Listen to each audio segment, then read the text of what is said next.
ఎక్కడైనా ఎప్పుడైనా కూడా ప్రభుత్వం అన్నది చేయాల్సింది ఏమిటి?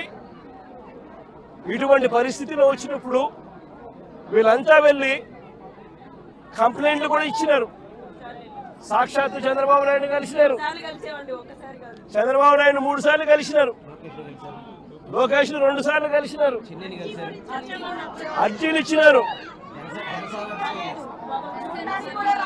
చివరికి ఎవరికైతే వీళ్ళు అర్జీలు ఇచ్చినారో వాళ్ళే కుట్ర పన్ని వాళ్ళు వాళ్ళ ఎంపీలు వాళ్ళకి సంబంధించిన కార్పొరేటరు వీళ్ళంతా కలిసి కుట్ర పన్ని ఏ రకంగా వీళ్ళంతా కూడా వీళ్ళకి అన్యాయం చేశారు అన్నదానికి నిదర్శనం ఇది. నేను ఒకటే అడుగుతా ఉన్నా, అయ్యా చంద్రబాబు నాయుడు గారు, ఇక్కడే కాదు రాష్ట్ర వ్యాప్తంగా కూడా ఇదే మాదిరిగా కొనసాగుతా ఉంది. రాష్ట్ర వ్యాప్తంగా కూడా అనేక చోట్ల ఎక్కడైనా చిన్న చిన్న లిటిగేషన్లు ఎక్కడైనా ఉంటే డైరెక్ట్ గా తెలుగుదేశం పార్టీకి సంబంధించిన నాయకులు ఎమ్మెల్యేలు ఇన్వాల్వ్ అయిపోతా ఉన్నారు.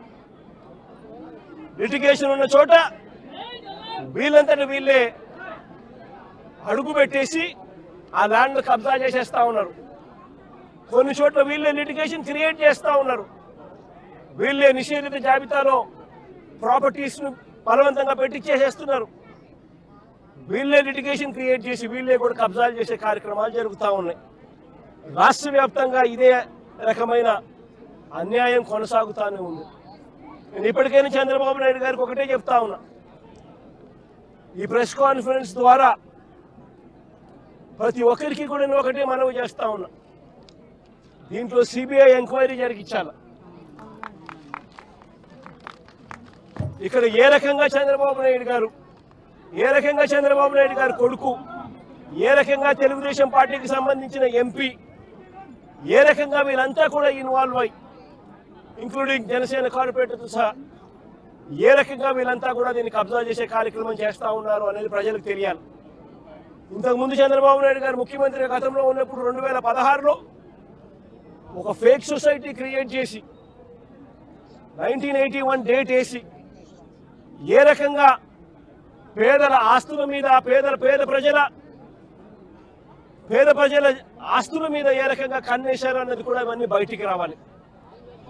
ఇవన్నీ కూడా రాష్ట్ర ప్రభుత్వం కోర్టుల్లో ప్రజల తరపున, పేదల తరపున, మధ్యతరగతి వాళ్ళ తరపున ఆర్గ్యుమెంట్ చేయాల్సింది పోయి, వాళ్లకు తరపున నిలబడాల్సింది పోయి, వీళ్లకు వ్యతిరేకంగా రాష్ట్ర ప్రభుత్వమే స్వయంగా కోర్టులలో వ్యతిరేక అఫిడవిట్లు, వ్యతిరేక పిటిషన్స్ వేసి వీళ్ళకి అన్యాయం చేయడంలో రాష్ట్ర ప్రభుత్వం తన పాత్ర తాను పోషించింది.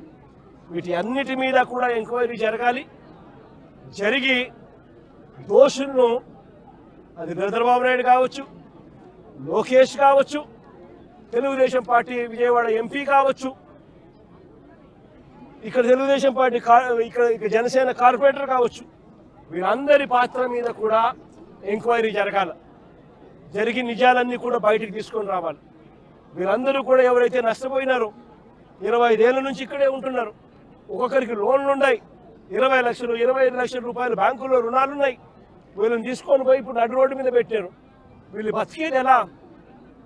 వీళ్ళ లోన్లు ఎలా తీరుస్తారు? రాష్ట్ర ప్రభుత్వం కనికరం చూపించని ఈ పరిస్థితి నుంచి వీళ్ళ పరిస్థితి మారాలి.